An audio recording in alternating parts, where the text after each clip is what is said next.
going on? Hey, y'all. Welcome to Dad Does Dinner. I'm Chase. Hey, I'm Mike.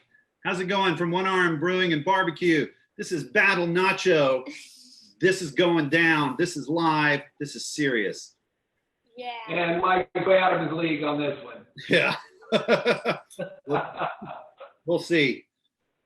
I got to get to the feed. I'm trying to figure that out here. So full disclosure, Mike is the technical genius on this, so things may operate a little smoother on his end or not. Hey, let me just say, you know, Chase and I have been buddies for like almost 9 years. We enjoy really, really, really good, flavorful food, and we both think we're bigger YouTube stars in our heads than we really are. That's the truth. But I think I'm a Saturday Night Live parody of I'm gonna boil some water, and now I'm gonna add this. Yeah. I was a little hurt by that Saturday Night Live video that yeah, there it is. All right, here we go. Whoa. Gotta turn my volume down. Sorry, I was trying to go. I wasn't on my phone. I had everything, all these other screens going, but I wasn't on my phone. All right, so yeah, so when COVID-19 started, I made a video of making some food. Chase had already made a video, but had never edited it, so he put his together, and now we go back and forth, shouting out to each other because he's in Houston and I'm in San Angelo, and that's what, like 6 or 7 hours away. Yeah, so we're right at 6 hours from my house. I'm in Montgomery, about an hour northwest of Houston. Yeah, and I'm in West Texas, right on the edge of West Texas and Central Texas. And so we know each other through our work with the Kennedy Center American College Theater Festival. And we're on a regional committee. And when we get together, whether for that committee or we get together to go watch theater, so we're both theater professors, we like to eat really good food. Yeah, Mike and I have planned these conferences now for 5 years, and everything revolves around meals, meal time, and meal places. We get that set and then do the rest of the schedule. That's right. You know, we gotta, you know, when we go to a new city, it's all about what are we going to eat and what's a local flavor as opposed to a chain, because we would prefer local stuff to get, you know, some of the you know, boost the local economy a little bit, but also just to get, you know, the stories behind the places that you're eating at. Flavors are much richer. They're not, you know, put together for mass production. Over here, this is first daughter Jude. Say hey, Only Jude. daughter Jude. Only daughter Jude. Chase, you got. I got in the back. I got medium P Dog, or just plain old Peyton, and he's watching the Facebook feed. And so if y'all be questions, he's the one who'll feed them to us. And he may make an appearance here, do a little cooking himself. Yeah. But yeah, you know, like for me, food, you know, family gatherings, friend gatherings, there's always got to be good food there. You know, when we have parties at our house and hang out with our friends at their houses, we're always in the kitchen. There's always food, always rich flavors. So what a better way to spend a Saturday evening, even though we're separated by 6 or 7 hours. You know, here we are making really good food. And, you know, nachos. I think a lot of people think that my favorite food is like a burrito or a burger. I thought it was. But nachos is where it's at. You know, from being a kid, you know, at the ballpark, getting the cheese pump nachos, you know, it's all about chip, the flavor, the cheese. And so what a better way to try this battle royale with a battle nachos. So when Mike said ultimate nacho, I was actually a little torn. And it's funny you mentioned the ballpark nacho, because growing up, I played Little League ball. Yeah. And every time I was at the ballpark, either watching a game or after our game, I got the ballpark nachos. And this was, you know, it was chips with cheese sauce out of a can. Yeah. It had a little bit of spice in it. I always had a little jalapeno peppers. Yeah. And they'd actually ladle it. You know, Yeah. they ladle it in. And, you know, I think this was even before Velveeta, or at least anyway. So I would love those nachos. And my favorite nacho was, Peyton just got the blue screen of death. My favorite nacho was the ones left at the bottom of the little paper boat that were all soggy ones. no longer a chip. Yeah. Like a tortilla, and you had to eat them like this. Yes. And I actually, and I know I'm in the minority on this, but I actually prefer a soggy chip, you know? So I know, obviously, I wasn't going to recreate that, or maybe I should have, I don't know. But yeah, so when you said ultimate nacho, I was like, mine's that last chip in the bottom of a boat that cost me $1 at the ballpark in Little League. Have you ever gone to the Rangers up at Texas Rangers? You can get a helmet full of nachos. Yeah. And down at the bottom layer, like the bottom inch of that is that goodness. You know, all the flavors have dripped down and soaked in. Yes.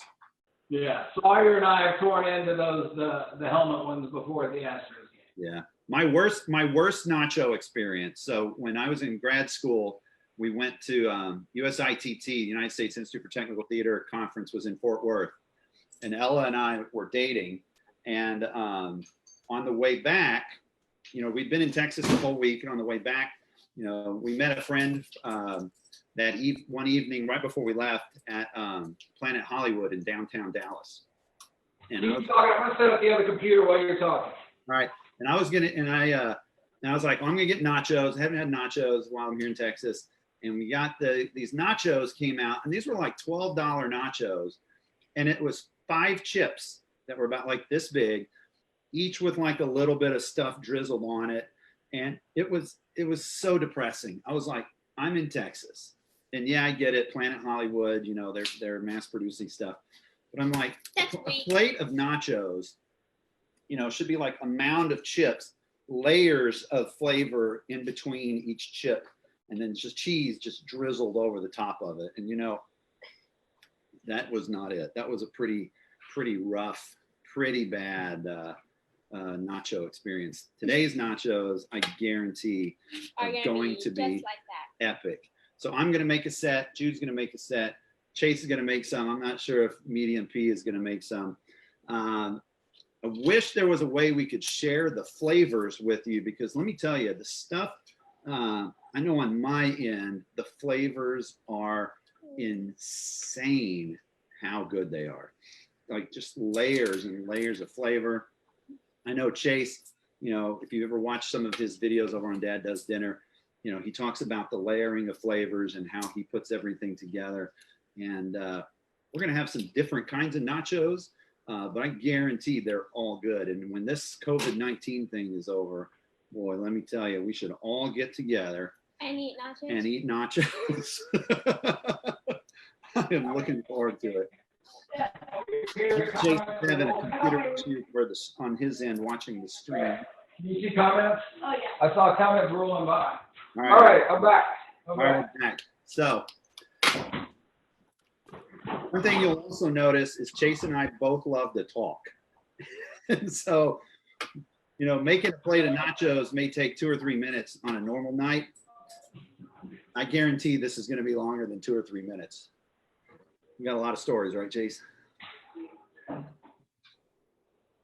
right, I had the volume going on the other computer. Technical difficulties, folks. You got to figure it out now. Okay. So, you know, we're sitting here talking. I put together some appetizer nachos earlier. This is just kind of for fun. Which camera would be best? So on here, I've got the chip.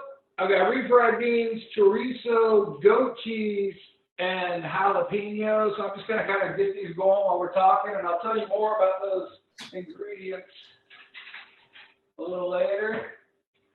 Peyton, don't let me forget those nachos because they are liable to burn. Appetizer nachos. Yeah, that's kind of redundant.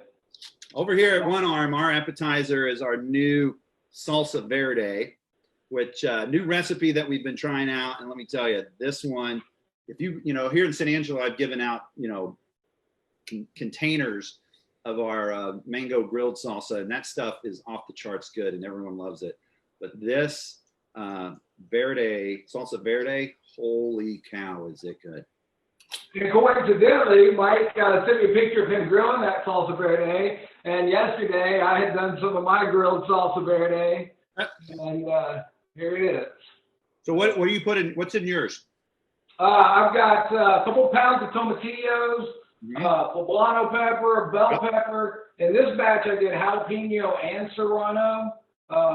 Grilled all of that up with an onion, roasted some garlic, and also out of my garden, I had a Cajun bell, which is it's got the sweetness of a bell pepper, but it's also hot. So all that went on the grill, and then peeled all the peppers, deseeded all the peppers, except for the jalapeno and serrano, let the seeds all in, put it in a blender, a little bit of honey, salt, pepper, it was done.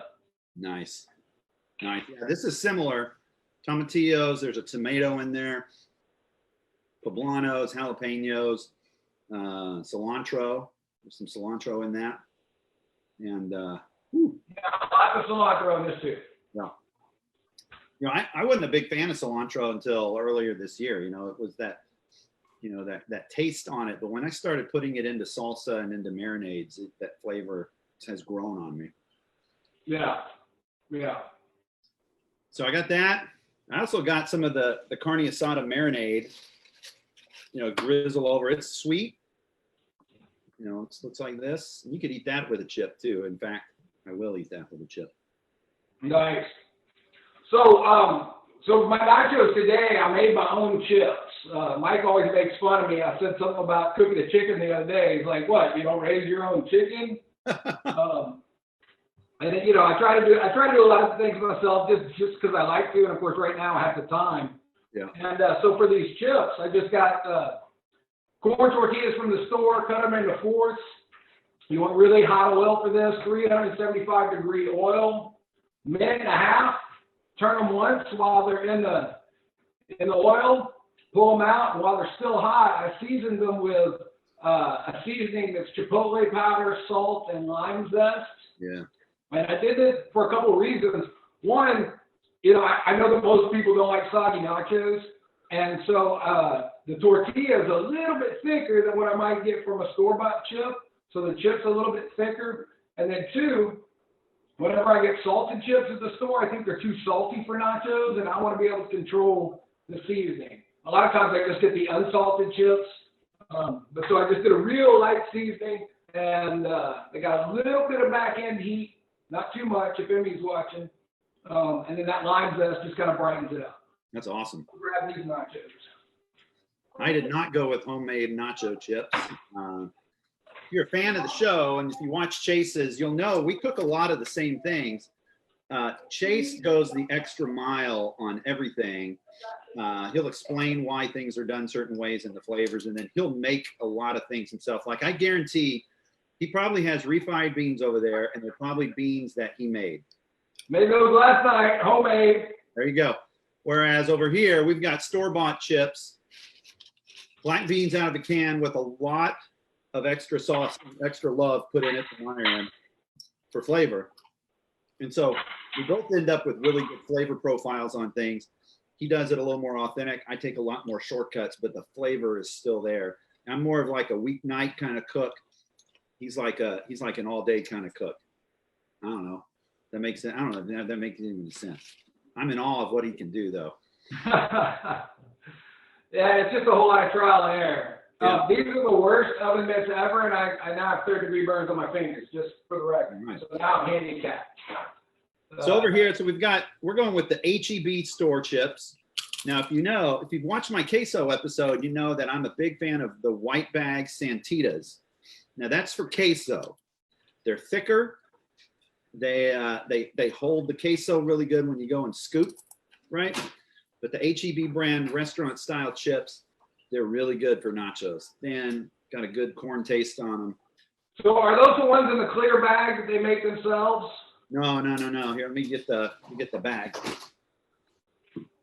At our store, they actually make the chips. Oh, I got you. Yeah, those are good. At our store, they do some up in the deli section that they actually make themselves. Yeah. And those here. are what I will buy when I'm buying chips. Yeah, they'll have those here. You know, here we can also get Julio's chips, which are really good, and they have seasoning on them too. I'm not as big a fan of seasoning on the chips as Chase is. My wife Ella, she loves Julio chips with all the seasoning on there. I'm just not a big fan of the seasoning stuff, but I'll eat them still. You know, I'm not going to. And, actually, I don't disagree, but since this was Ultimate Nacho, I thought, on those chips, let me just season them up just a little bit. And so, it's very light. And also, when I make these, I only put it on one side. So when I make these, I'll do it with that side down. So when you go to bite, you'll get that taste of seasoning first. Yeah, we had a comment. Julio's chips are good, but it's easy to get too much salt on them. That's right. That was Gretchen. Shout out to you, Tuba Girl. Yeah, I agree. There's a lot of salt in all this other stuff. So right. Kind of watch that amount of salt that goes in. Yeah. Dude, what's your favorite kind of chip? I like Pringles. Pringles. You're not eating nachos with Pringles.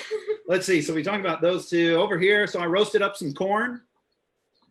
When there was a place here in town, Freebirds, which was a Tex-Mex kind of place. And when we would go through there and I would get nachos, they'd have roasted corn, and that was a really good. You got nachos at Freebirds? Oh, all the time. I didn't get burritos. I got nachos. Let me tell you, nachos is where it's at. Control each bite with, you can cultivate each bite with the chip, It's the way to go. So I got the corn, and I got some fresh pico de gallo going here, some tomato, onion, and some roasted jalapenos in there. So those are going to be my toppings. What else you got on your end, Chase? So let me tell you about the nacho I just ate. So on it, so it was the house-made chip, and then the refried black beans. And I got an episode on that if y'all haven't watched it yet. I just basically did the refried black beans. But since I knew I would be eating most of these, I went ahead and put a jalapeno pepper in it. Actually, it didn't even bring any heat to it, but that's a little different. That's one thing that's different than what's on that video. And then, what was it, a month ago, 2 weeks, I don't know. It's coronavirus time. A little while ago, I made some chorizo where I grounded the pork butt up and then put all the spices in. Yeah. And so I had the beans, I had the chorizo, and then the goat cheese. I got the goat cheese, of course, at HEB with the peppercorns in it. And then for my jalapeno topping today, I'm doing jalapenos from the garden that I pickled myself last night with some onions. They bring a lot of front-end heat, and the advantage, of course, of pickling them myself just last night, they still got a lot of crunch and bite to them. And also, I can pickle them how I want them flavored. So, yeah. Right now, I got a nice heat in the back of my throat. That was a pretty tasty nacho. Those were the hors d'oeuvre nachos? Yes, those are the hors d'oeuvre nachos. You want to try one, Peyton? All right, I'm going to bring my beans over. But so today I'm on ultimate nachos. I'm gonna go with I'm gonna go with the chip. I told you about the beans. Then a layer of chorizo, and then I did a brisket last week. And whenever I do brisket, we always have nachos. So nachos were already in the plans when Mike mentioned that. I've got my cheddar cheese that's gonna go on them. That's Tillamook cheddar. I get extra sharp. Like that a whole lot. We're not there yet. And I'll put the diced jalapenos with the pickled onions on them. Then we'll finish them with some pico de gallo that's got tomatoes from the garden in it, along with some roasted corn in it. And then, kind of to echo the whole barbecue essence of it, I did some chipotle barbecue sauce that's kissed with a habanero. And it's very much more towards the southwest than it is barbecue, but that'll work. And then, of course, I whipped up in place of guacamole, we'll go with chipotle, lime, avocado, Mexican crema that I've made. Yeah. And then maybe a little drizzle of some queso blanco. So that's my plan for the ultimate nacho. What's that? Yeah, you reminded me that I had we made this not too long ago, and Ella fell in love with it. This is a sour cream sauce that's got garlic and lemon juice in it. We'll go with that on top. I made that this morning. There's so many things here. I'm sure I'm forgetting other things sitting over there. For meat, I've got some one-arm carne asada. There's a video for that. Some pollo verde, same video. And then our HEB started carrying Bruder's sausage. And so this is, you know, here at One Arm Brewing, go ahead and hit it, Chase. Hit our slogan. One Arm Brewery and Barbecue. They are, well, let me try that again. One Arm Brewing and Barbecue, the mini micro brewery known for their all-you-can-eat endless sausage platter. Endless sausage platter. We have sausage with every meal. And so we've got Bruder's. Not with breakfast. Yeah, breakfast sausage. Jalapeno, Not with dessert. cheddar sausage right there. And Jude over here. So I got some smoked beer can chicken that we froze up from the last time we cooked it, and some pulled pork. No, that's beer can. And some pulled pork that we cooked earlier this summer that we had frozen up. And she heated it up on the stove and mixed in some of One Arm Brewing's barbecue sauce with it. So she's going with barbecue nachos. I'm just going with, I'm going to guess, I'm calling them Nacho Mama's nachos. And there is the carne asada, the pollo verde. There's 3 kinds of meat on there.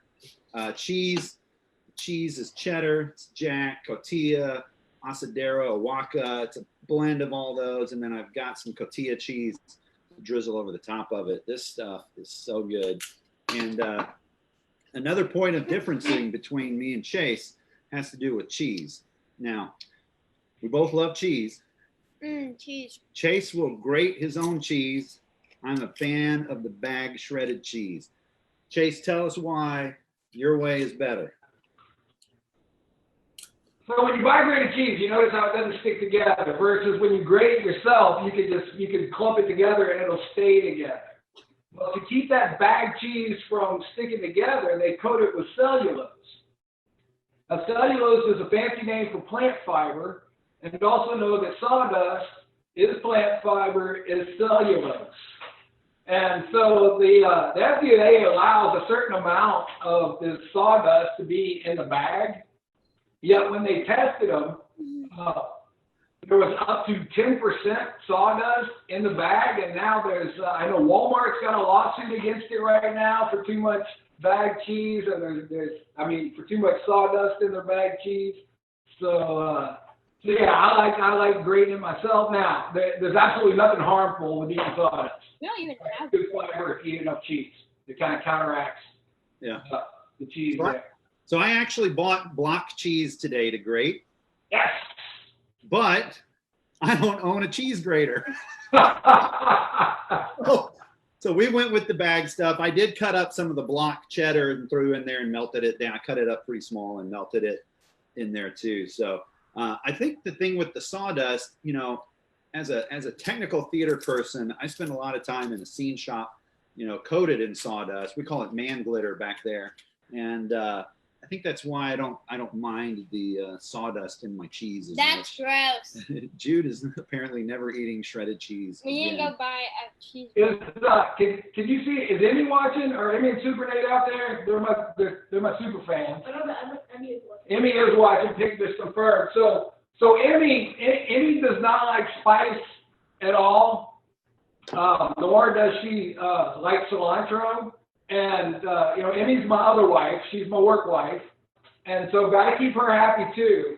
So Emmy, I made you a plate of nachos. And this has the beans in it, which are not spicy at all. The chip, I think you can handle a slight bit of spice on it. The smoked brisket.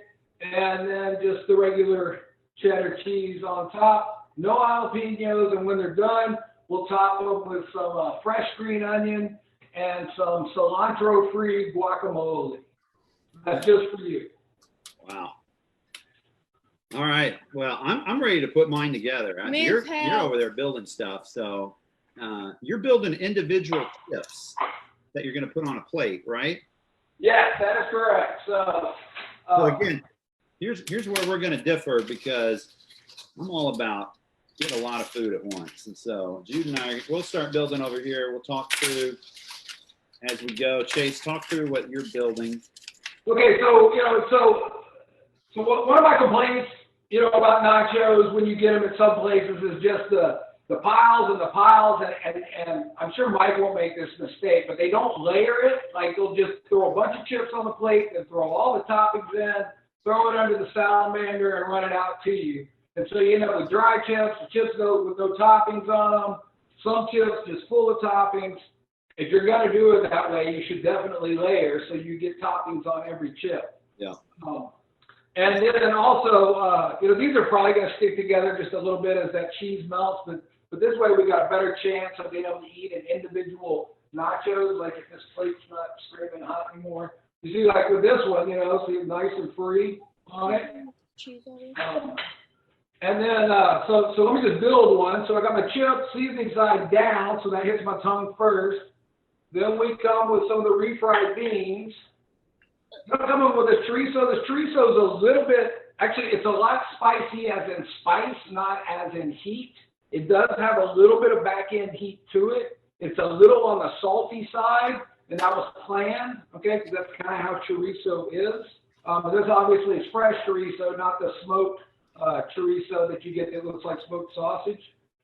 Then I'm going to come on with some brisket. All right, and I chopped this real fine. This brisket was just outstanding. You might have, if you had the patience to sit through that 40-minute episode, then you saw it. I had a lot to talk about that day, obviously. That was a pretty good video, though. I gave you some crap about it being that long, but it was actually a lot of fun to watch. Well, I appreciate that. 45-minute video. Yeah, it's not like I got a lot of things to do around here. So then I come in with the cheddar cheese, and then I finish with the jalapenos. Now, if you saw my burger episode, my complaint with jalapenos is the same as it is with tomatoes on burgers. I think it's better if you dice them up so you get a little bit of jalapeno in each bite if you're not eating these in one big bite. Otherwise, I would put 2 slices of jalapenos on each individual nacho if I were doing it that way. Also, it's got the pickled onion in there, and that helps it too. From what I hear from Mike, both of our nachos are extremely rich with the cheese, the beef. The beef's got that good fat in it. The sausage the same way, and so it's just like layer after layer of richness. Yeah. And this vinegariness from the pickled onions and pickled jalapenos, fresh from the garden, are going to help cut through all of that richness, as well as these toppings that I'll add at the end. All right, I just realized I forgot about Amy's nachos, but they are perfect. So here, I've got my chips laid out. Jude laid her chips out. Jude went with some barbecue sauce on her chips first. I went with the black bean, refried beans. And refried beans, I also had some bacon grease and bacon chunks in there, so it's got some good flavor. And then went with that sausage on top. So that's layer 1. Jude, what did you put over here? You put the chicken? Chicken and the sauce. And the sauce. And I'm going to come in with some of the carne asada marinade, and we're just going to lightly drizzle that. We don't want a lot of this flavor because it'll overpower. So what we want is kind of like each bite have, oh, there's that flavor. Oh, there's that flavor. Oh, there's that flavor, kind of hitting you in the face at different times. So we're going to go with this, drizzle this over like so. There's layer 1. Kind of look at this Mom, here. now you're putting beans on. Oh, nice. Yeah. Jude and I are ready for some cheese, so we will get some cheese action going. Beans. So on Andy's nachos, just once again, we had the beans, we had the brisket, the cheese, and once that's melted, then I came back and I added just some regular flavored homemade barbecue sauce on that. I topped that with a little bit of green onion and gives it some freshness. And then I would serve this with the guacamole that she could add as she wanted to. But I'll go ahead and dress one. So where can you see this best? Right there, maybe. So, Emmy, these are for you. Super Nate, I don't know if you're cilantro averse or spice averse, but you can share these with her if you want. If y'all didn't know, Super Nate is he's a computer hacker and he's a flip-flop model, and he's just a lot of fun to be around. So I forgot to say in that refried beans, there's also some Dos Equis beer. Thin it out. Gross. And then in the cheese here, cheese sauce, there is also a little bit of Dos Equis thrown in. I was going to go with the Shiner prickly pear, but it had kind of a fruity taste, and I didn't feel like fruit was where I wanted to go with this. All right, So that's layer one. What's going on with some cheese? I'm gonna come on with layer number two.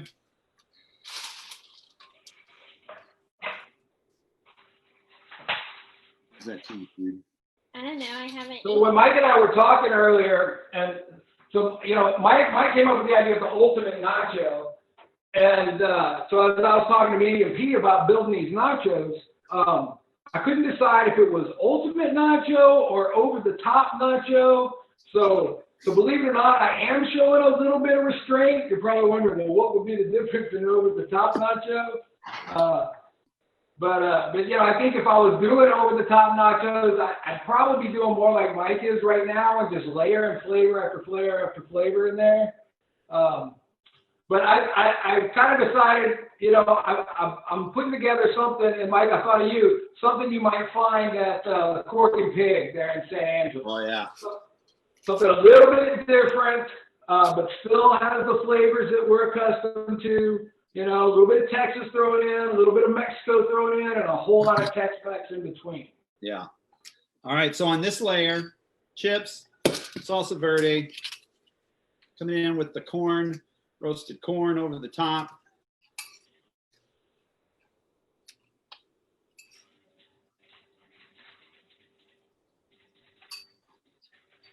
And we're going to go in. You're probably asking Emmy to explain the whole work life thing right now. And then we're going with the carne asada.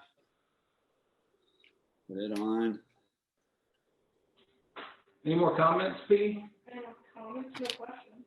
No questions, just comments. And with the chicken, yeah, comment, y'all, if y'all got some questions about how good this is going to be.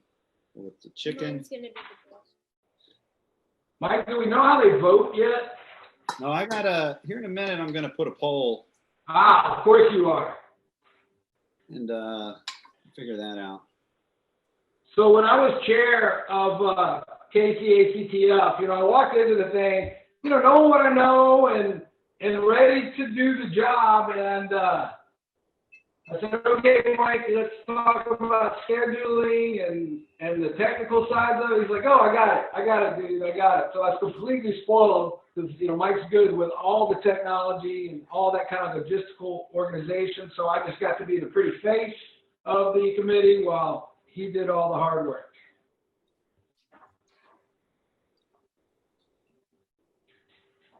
All right, so these are ready for the oven. Go ahead and put these in.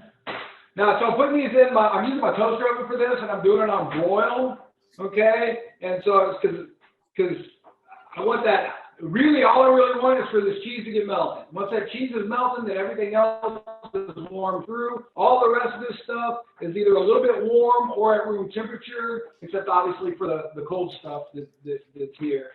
So it's going under the broiler, really, until the cheese melts. You going to put that in the oven? Yeah.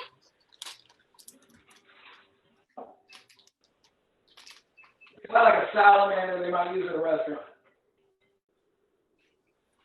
So I'm gonna,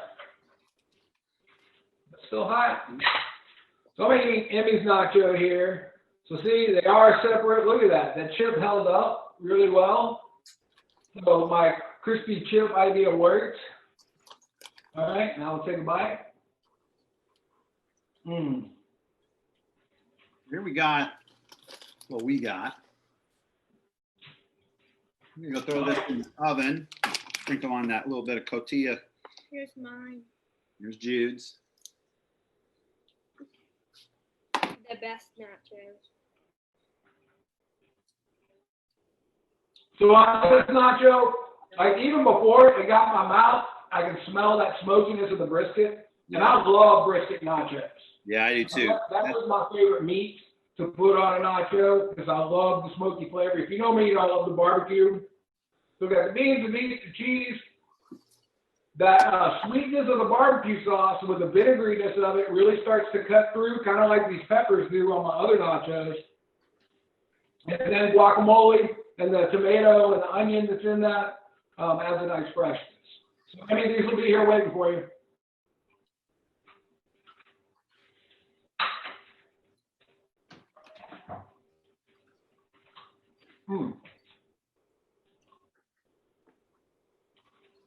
So on my Enchiladas Verdes episode, you saw me put together what is close to this crema. So this is 8 ounces of Mexican crema. We can get that at HEB near us.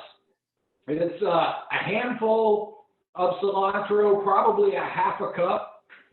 The juice and zest of 1 lime. Because I had meat in mind when I was making this, I put in 2 whole chipotles. If I was making this for a crowd, I would just put in 1 chipotle. And then this time I also added in a whole avocado. And it's got the consistency about the sour cream. And so you don't really miss the sour cream because you got the crema. You don't really miss the guacamole because you got the avocado. So this works really well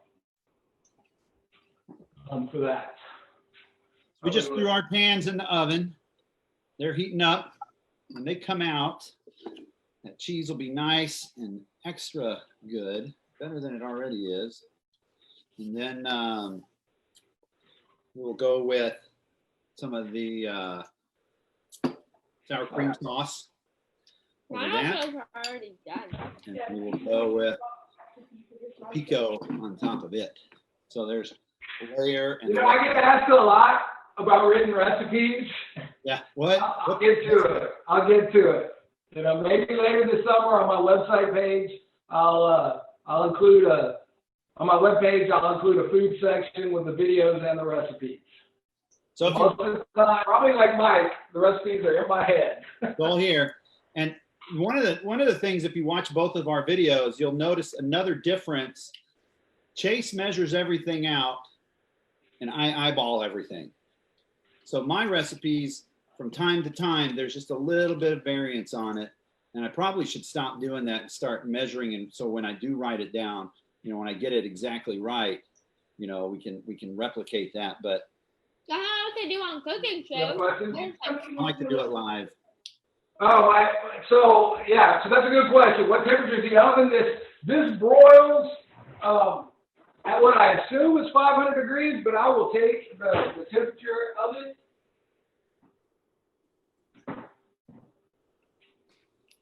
And let me get in there again. Okay, 494.2.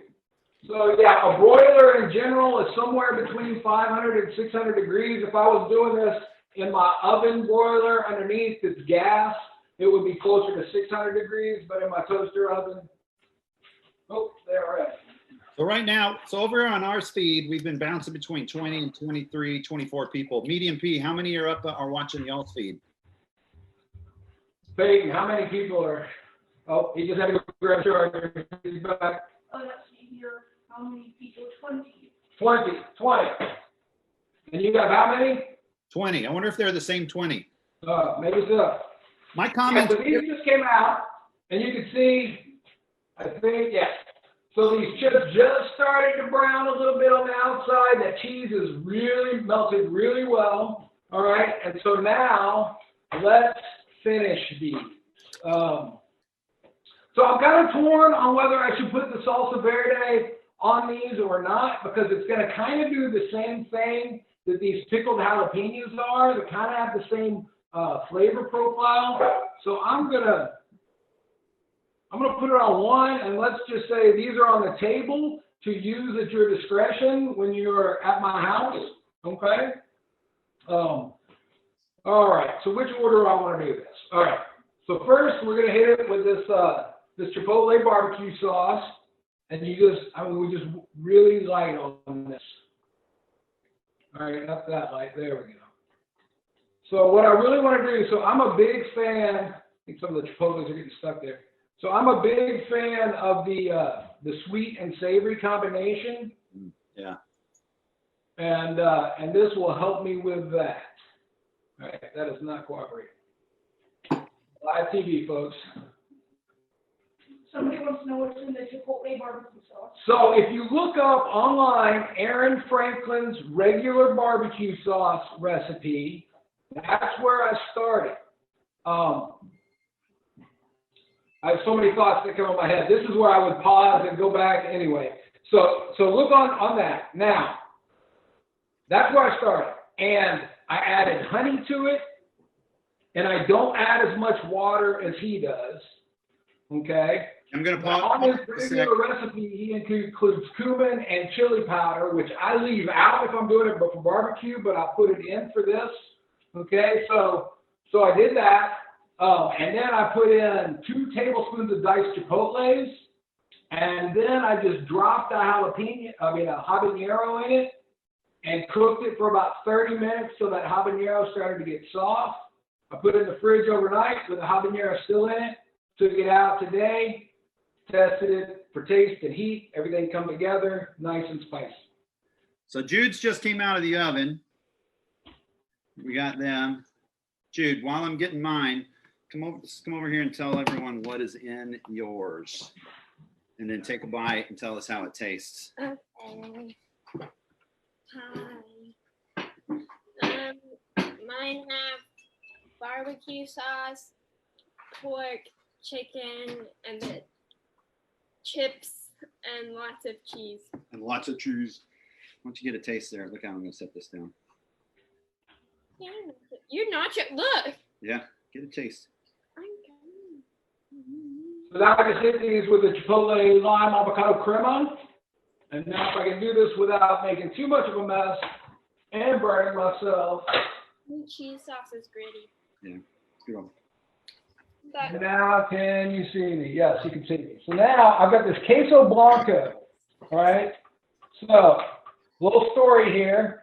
If y'all saw me post that picture yesterday of me, preparing for Battle Nacho, you saw that Mexican melting cheese, that Oaxaca cheese, which I know is great on quesadillas, and I know it's a little bit stringy, but I was thinking, mix that with some Monterey Jack, a little bechamel, made with cream instead of milk, and that'll be great. So at 4 o'clock, I was doing that, and that stringiness just would not stop. No matter how much I added, and I thought there is no way I'm going to get that from the pot to the crock pot, from the crock pot to my plate without it just being a giant mess. So knowing that we had to start setting up at 5, it was like a chop kitchen in here. And I was like, I dumped that, came back, made another bechamel, which is basically you start like you would a roux with 2 tablespoons of butter, 2 tablespoons of flour over a low heat, and get that for about 5 minutes. Give that flour taste a chance to cook out, and then so at this point I was out of whipping cream, so I used half and half. So I used a cup of half and half, mix that together, and then put in 4 ounces of Monterey Jack cheese and another 4 ounces of cream cheese. And this is very mild, has a nice smooth consistency. I really had to resist the urge to not put peppers and stuff in it, but we got enough peppers going on here. That sounds awesome. Right, so you saw me do the cheese, you saw me do the barbecue sauce and the crema, and now we're going to finish this with some pico de gallo. Once again, I don't know if I'd throw this on all of them. If I was serving y'all, if you were coming over, I'd probably have it available. But so this is regular pico de gallo, which is jalapeno, tomato, and onion, and then I roasted an ear of corn, put that in here, and it's also got the juice of a lime and the zest. If you watch my videos, you know I love putting the zest in too, because that really brightens it up. Yeah. Okay, so we're going to put this pico on a couple of these. I started putting zest in a lot of my stuff after you started talking about it. Does it make a difference? It really kicks up the citrusy flavor on it. Yeah. It's really good. So then finally, we end cilantro.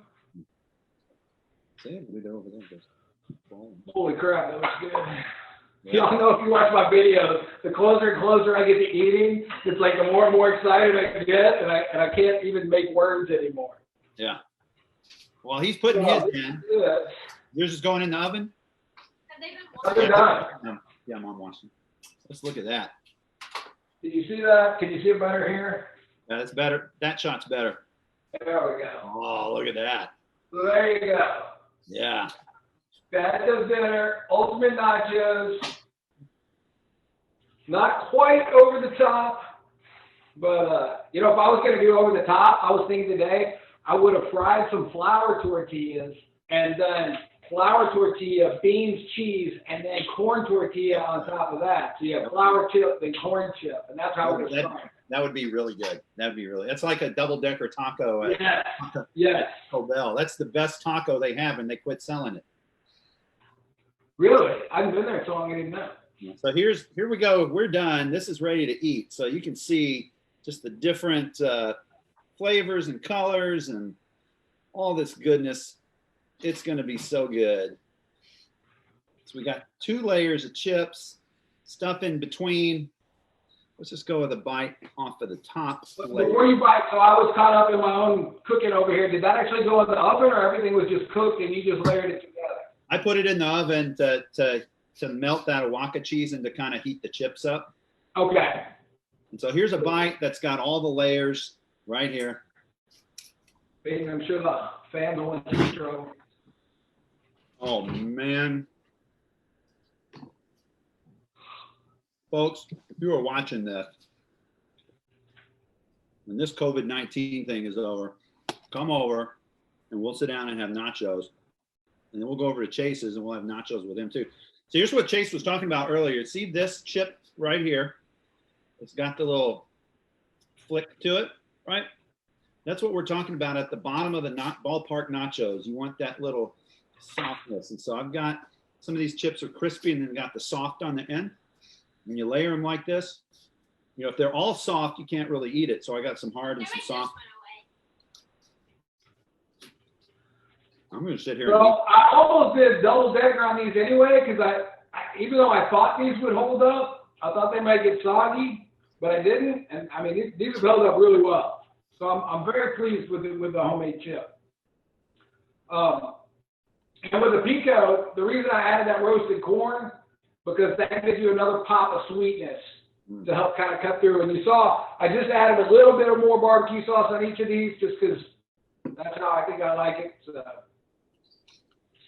Oh yeah, dude, let me tell you, these are the kind of nachos that you start off with your hands, and then you bust out the fork, and you get those big bites of the soft chips. Dude, how are yours? Not good. I put tomatoes on it. You put some fresh tomatoes on it? Maybe you try? No. Peyton's not in the eating mood. So Peyton's funny. He'll go for 3 days without eating, and then he'll spend an entire day of eating everything in the kitchen. Oh yeah. So I skipped lunch, so I'm ready. Woo. yeah, I've just been kind of noshing on this all day. You know what I like about this? Because I was worried that queso blanco was going to be too much, but it just adds another layer of smoothness and richness that actually works really well. And if you're a fan of cilantro, it brings that freshness, that brightness. So when you're eating this, you know, it kind of breaks up, once again, breaks up the richness. So that was Mike and I were talking earlier about, he was like, oh, I've got all these ingredients on it. I said, I do too. And I'm just worried that once you put them all together, it's just going to taste like a whole lot of stuff, as opposed kind of like the individual components. But if you build them in layers, keep in mind things like sweet versus savory, acidity, something like this, the acidity from the lime juice and the pico and the vinegar and the jalapenos. You know, keep that kind of stuff in mind, and you can do something big like this without it just tasting like, you know, a whole bunch of Tex-Mex mush. So, you know, and you're probably thinking, you know, and these jalapenos that I grew, they are hot. They're like hotter than what I've been getting at the store. And so I actually worry they might be too hot. But gosh, between the chipotle with the back end heat and these jalapenos with the front end heat, for me, this is just the perfect amount of heatness. Heat. I'm laughing because one day my son Sawyer, he used the word heatness, just made it up, and he's good at making up words like that. Question? Somebody wants to know how they vote. So they're asking how they vote, Mike. How they what? Vote. How do they vote? Oh yeah, let me. Oh Lord, they've been with us like 50 minutes. We need to let them go. Yeah, let me go set that up real quick. got too busy eating these. Also if I do pulled pork, I don't know if I mentioned that, but pulled pork I end up with nachos. Pulled pork is also great for that barbecue pasta episode that I did. So yeah, I really need like all 20 of y'all who are watching to come over right now and eat all of this food because this is a lot.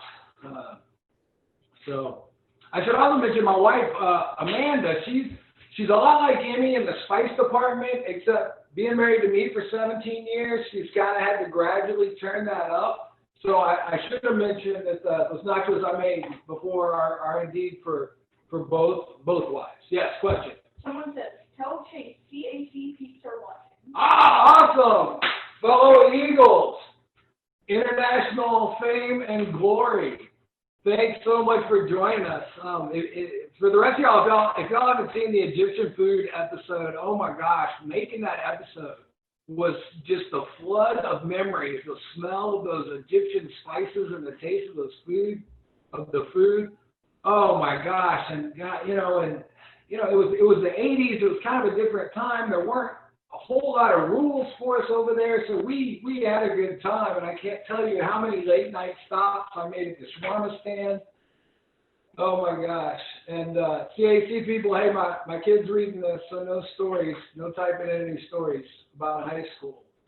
But I'm so glad some of y'all could join in. That's really cool. So I guess Mike is setting up this Google poll. Doodle poll. Anybody have any other questions? Anything I didn't cover? Anything you want to know?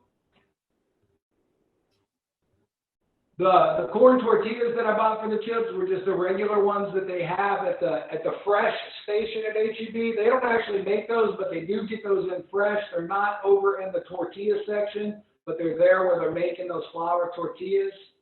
And you're probably wondering, why didn't I make my own tortilla? Well, I don't have a tortilla press, but I've done that before. And if you've never done homemade tortillas, they are freaking awesome. So yeah, but that was. I did actually think about it. I had the bite with the one with the salsa verde on it. Now I'm gonna try another one without it, because that did have a real vinegar punch to it. Mm-hmm. How does Sawyer like his nachos? How does Sawyer like his nachos?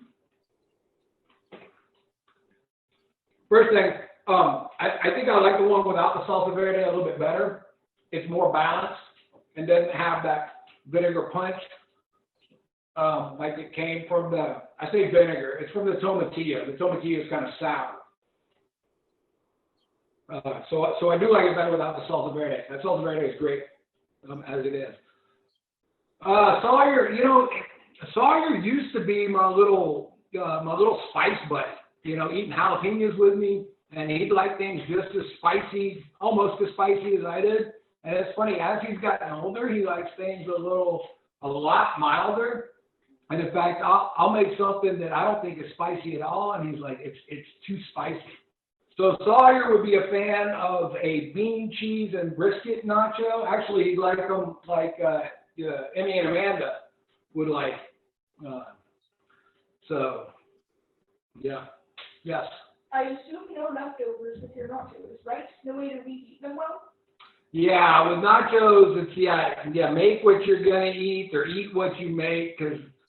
Well, I say that, but you know what might be good with leftover nachos is say you put them in the next day, you pull them out of the fridge, and you kind of got this stuff. So here's an idea to try. So Microwave a baked potato for about 4 minutes. Microwave a whole potato for about 4 minutes until it's almost fully done, like you do on a microwave baked potato. And then cut it up, dice it up, maybe 2 of them. Throw that in the pan and get them started. Add about 3 scrambled eggs to it, and then add these in on top of it. And it would be a lot like a chilaquile, and it would have all of those flavors. I would try that. So yeah, that might be an idea for leftover nachos. So I just put links on both of our Facebook pages for Dad Does Dinner and One Arm Brewing. with the poll. Go vote. Vote often. So what's the winner get?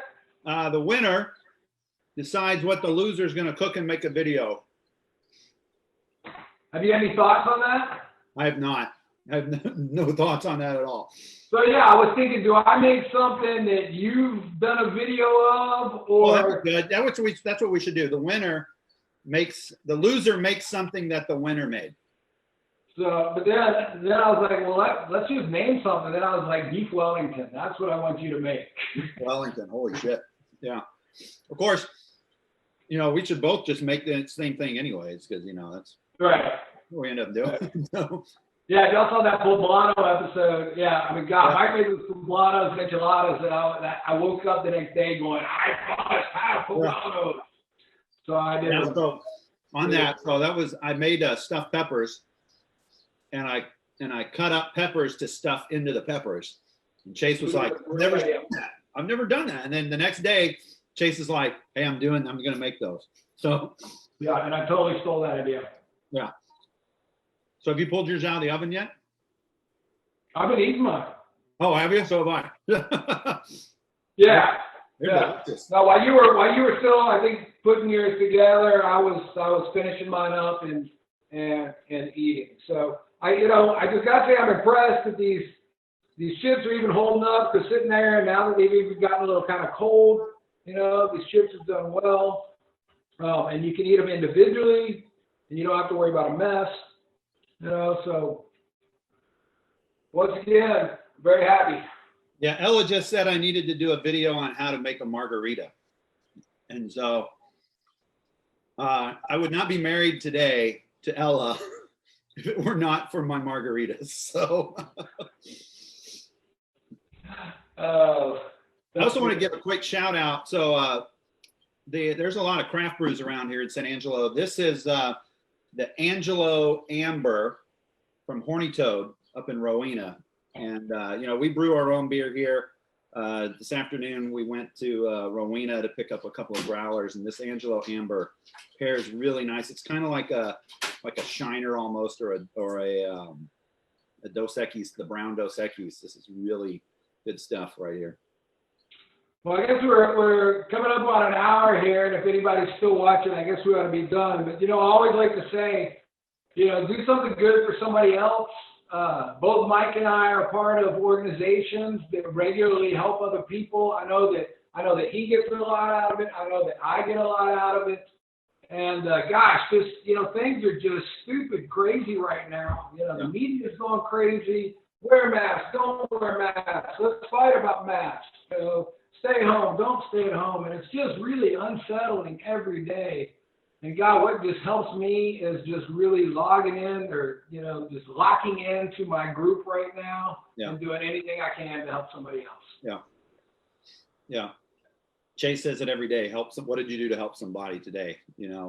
That's the question. So that's it, every day after school. Would you be kind for somebody today? Yeah. And, it doesn't take a lot to go out of your way to be nice to some people, whether it's, a couple of weeks ago, Ella and I, before the lockdown really started, we were at, we had gone to the grocery store. And that's like one of the first days that they had the lines to get in. And we got there and it had started to rain and the line was outside. And there was this older woman there.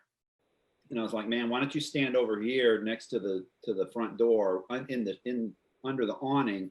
And when we get around, I'll tell them you were in front of me. And she was like, really? You really mean that? And I'm like, yeah, I don't mind getting wet. You just stand there and, when we get up there, I'll tell you. When we got up there, I was like, hey, this woman was in front of me and she got to go in before us. She didn't have to get wet. That didn't take any time. Didn't take any effort. That really made that woman's day. The smile that was on her face and the sense of relief that she had from not having to stand in the rain to get groceries. It's those kind of things. You're there with a couple of items in your shopping cart. Someone behind you has a whole lot, and so they got 20 kids they're dealing with too. Let them go first. If you can, those are the little things that's going to make this world better. Change your world, in your neighborhood, around you, your personal interactions, and you'd be surprised how fast that's going to grow. That's good stuff. Doesn't take much. Doesn't take much to do something good. Yeah. Yeah. So, yeah, we're right at an hour. My My nachos. guess is that we will do this again sometime in the future. Haven't guaranteed it, but certainly fans of Dad Does Dinner and One Arm Brewing, if you want to see us do something like this again, tell us what to make, and we will definitely consider it. That's right. Like our Facebook pages. We're both, Chase is a little bit ahead of mine. You know, he's just over 200. I'm just under 200. We're both at around 30, 35 subscribers on YouTube. This will be on YouTube here eventually, I'm sure. Like and subscribe, hit that notification bell. I watch a lot of YouTube, so that's the thing. Hit that notification bell. Tell us what you want us to cook. You know, if you have favorite rubs and sauces that you're a fan of, I'm sure Chase and I would allow you to mail them to us. Absolutely. We will test them out and give them some good airtime. And yeah, man, what a lot of fun. This was cool, man. This is great. It's like we're sitting across the counter from each other, you know? I know, it is. Well, All right, cool. brother, love you, and this was cool. Yeah. We'll Love talk you too, soon. baby. All right. I'm going to stop the stream. I'll see y'all later. All right. Bye-bye.